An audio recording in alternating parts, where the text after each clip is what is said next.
이번 시즌 가장 뜨거운 팀 중 하나인 토트넘, 뭔가 일을 낼 수도 있을 것 같기도 합니다. 그런데 잘 나가다가도 어이없게 지고 갑자기 약팀에게 잡히기도 하고 뭔가 불안합니다. 사실 어이없게 지는 것의 경우 전술보단 정신적인 것이 큰 것 같고요. 중요한 것은 약팀을 확실히 압도하지 못하는 것 같아요. 약팀을 확실히 잡아야 리그 우승을 하기 때문이죠. 그렇다면 약팀을 확실히 압도할 전술엔 무엇이 있을까요? 대표적으로 사용되는 것은 4-3-3입니다.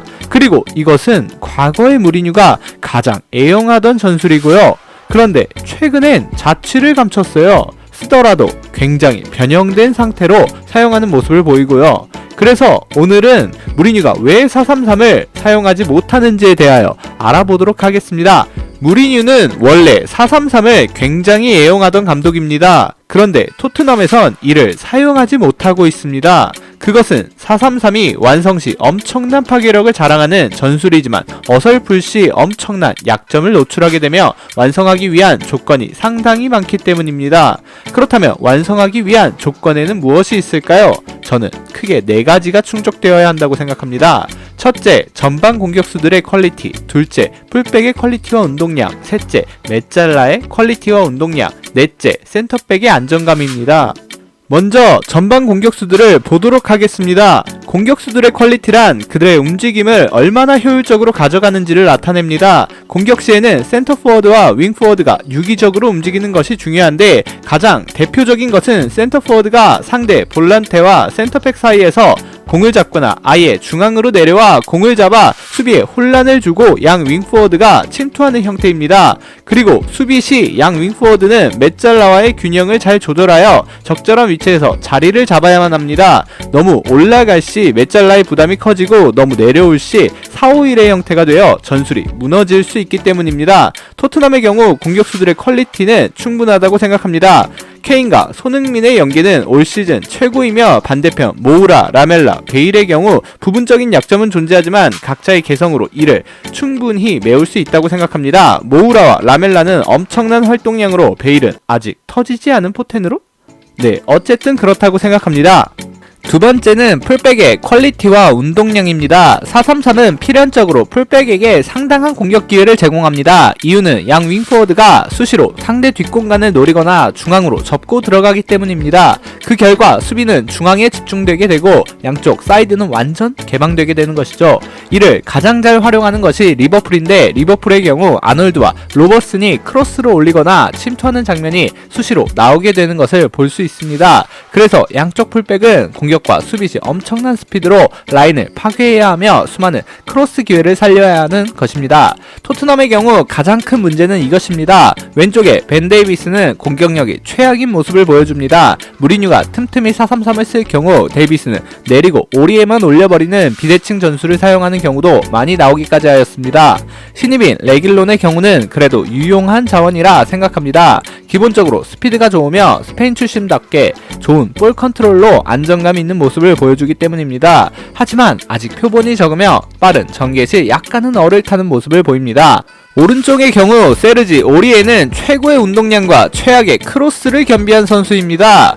운동 능력이 워낙 뛰어나 어느 정도는 커버하고 있지만 저 정도의 크로스로는 주전을 장담하기도 힘들다고 보입니다. 신입인 도어티는 오리에보다는 질 높은 크로스와 침투력을 보여주지만 수비에 있어 그만큼 약점이 되는 경우를 많이 노출합니다. 개인적으로 레길론이 왼쪽에 적응하고 오리에가 혹사 크로스 훈련을 통해 기량을 끌어올린다면 풀백 자원으로는 리그 최고는 아니지만 빅4는 가능하다고 봅니다.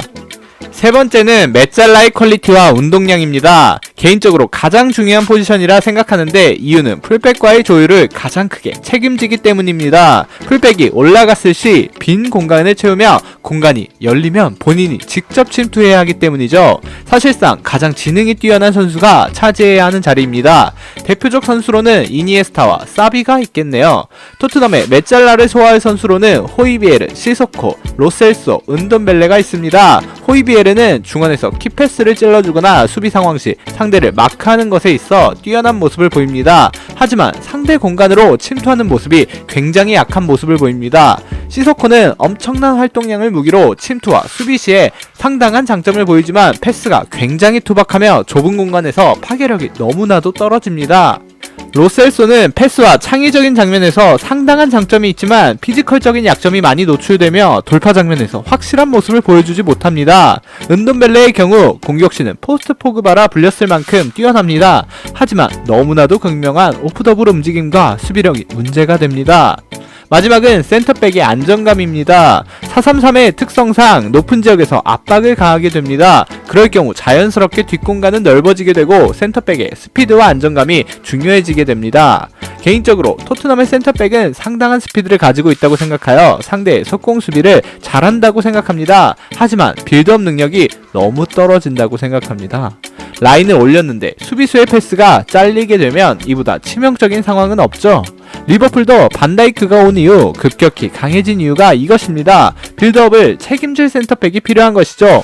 다이어를 계속 실험해봤지만 맨날 실수하니까 쓸 수가 없는 것이고요. 마지막으로 정리해보겠습니다. 토트넘이 약팀을 상대로도 4-3-3이 아닌 4-2-3-1을 선택하는 이유는 분명한 장점이 전방의 공격수들밖에 없기 때문입니다. 풀백, 미드필더, 센터백이 모두 애매하기 때문에 전술의 완성도가 너무 떨어지게 되고 약팀에게 패할 바에는 4-2-3-1을 선택하여 확실한 선수비 후 역습으로 전방의 공격수들에게 기회를 주는 것이죠. 이 포지션은 수비형 미드필더 2명을 두어 센터백에 부담을 덜어주고 양쪽 풀백에 공격 가담에 있어 지능적인 면을 덜 요구하여 전술 난이도를 낮추기 때문입니다. 하지만 토트넘이 우승을 하기 위해선 전술에 다변하는 선택이 아닌 필수라 생각하며 저는 이것이 충분히 가능하다고 봅니다. 훌륭한 영입이 많이 이루어졌으며 무리뉴는 우리가 생각하는 이상으로 뛰어난 감독이기 때문이죠. 물론 챔스만을 노린다면 이것은 필요 없을 수도 있고요.